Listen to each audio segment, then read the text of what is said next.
Welcome to this week's tutorial Tuesday. Today we'll be making sea glass necklaces. For this craft, you will need jump rings, barrel clasps, E6000, needle nose pliers, a chain, a bail mount, and some sea glass. For the first step, we're going to glue our sea glass onto the bail mount. You're going to apply just a small amount of E6000 to the front of the bail mount.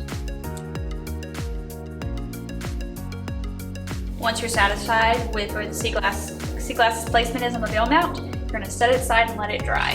For the next step, we'll have to take a jump ring and our needle nose pliers and open one of our jump rings up and attach it to one end of a barrel clasp, and take one end of your chain and attach it to the other end of the jump ring.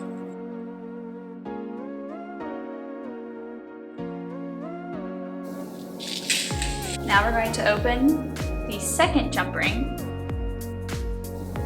and attach it to the other end of the barrel clasp. We're going to leave that open for now. Grab our sea glass on the bail mount and we're going to thread it through the chain.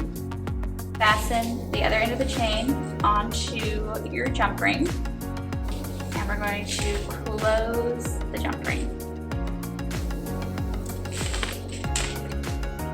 There we have our sea glass necklace.